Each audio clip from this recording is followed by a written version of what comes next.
Thank you, Madam Toastmaster, fellow Toastmasters, and honored guest, Marcus. I don't believe anybody ever said that. Oh my God! You know what, Marcus? I apologize, there, buddy. Well, I'm not I thought you joined Yeah, us. I'm not technically a guest. There you go. I Okay. didn't do that for you. I just wanted to recognize Yes, you did. Marcus. Thank you for the recognition. No. I can't do that. I can't make a speech. What am I doing in this place? Goodness. I can't do that. My knees are shaking. My voice is quivering. What am I doing here? I'll never make a speech. Madam Toastmaster, fellow Toastmasters, and honored guests. That's the feeling that most of these new members get. I can't do that.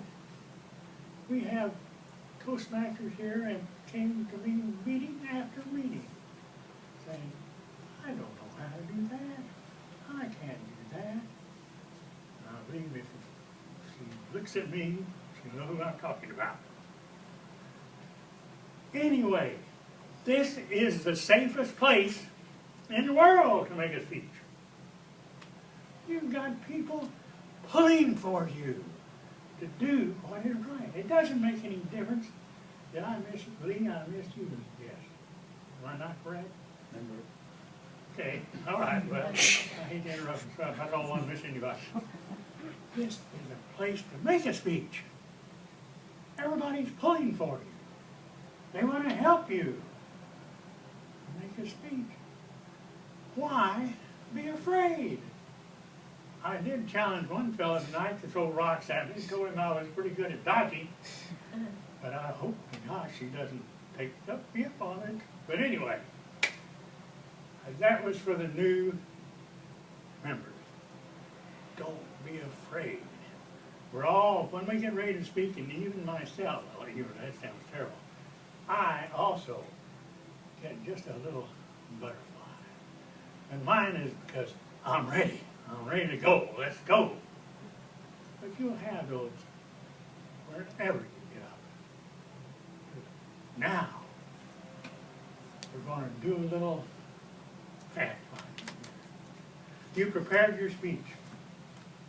You know what you're doing. You're going to give a 5 to 7 minute speech. You can only cover about 3 items in that speech. Don't try to cover any more. You prepare for that speech. You read. You look. You got it down. Now, what happens? You've got speaking just like gourmet cooking. You've got the stuff. You've got the main courses ready, but you don't have the spice. You've got to have the spices ready. What are the spices? They're your body language, your eye contact, your voice. Put it where people can hear you.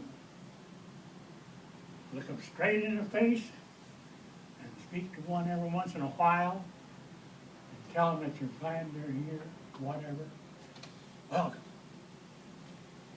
to the Vision Toastmasters. You speak to people. You let them know that you are here. You want to give this speech. You want them to listen to you. And they're not going to listen to you if you stand up and say, I want to tell you people, I was so sick this morning, I didn't know what I was going to do. I really didn't. I had a dog bite and the dog died. I didn't know what I was going to do. Instead of, I'm sick. I don't feel good. I had a dog bite me, and I hope that sucker went to dog hell and not heaven. That's what you want to do. You want to make them listen to you when you make a speech. Always do that. And I want to tell you, I was all over the stage.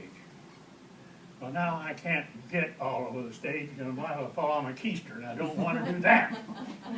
Because that would be a great item for me to do, and people would remember that, whether they remember the speech or not, but I don't want to do that.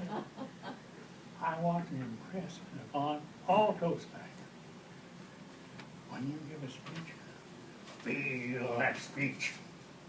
I want you to feel it. You're here to say, I don't like John Sherwood. And that's what you're here to say. And people are going to listen to you. And you hope John Sherwood doesn't get up and say, oh, I don't like you either. But he might. But anyway, always remember, when you give him a speech, feel it. You want to know. You want to tell. And how do you do that? Body movements, eye contact, whatever. You know, really, the subject of your speech doesn't mean just a whole lot. 9 times out of 10, when the people walk out the door, they haven't heard what you said.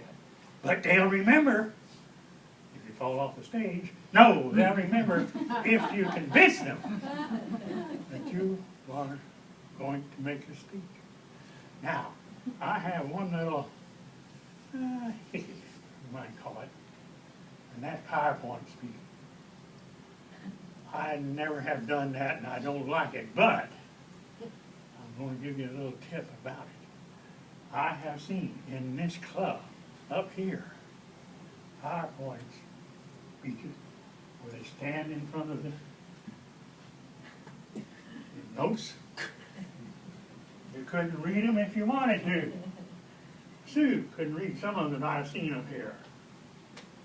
You've got to make the letters big. And what I'm suggesting now, and John Sherwood won't like this, excuse me, I don't want to turn my back on anybody.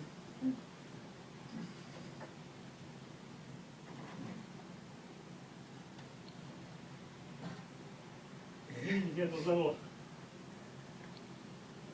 I have this, and this is a distance measuring, but it's got a little cigar. I can stand over here and say, the word of the day, fortuitous. I can do that. I don't have to stand over here and say, the word of the day is fortuitous.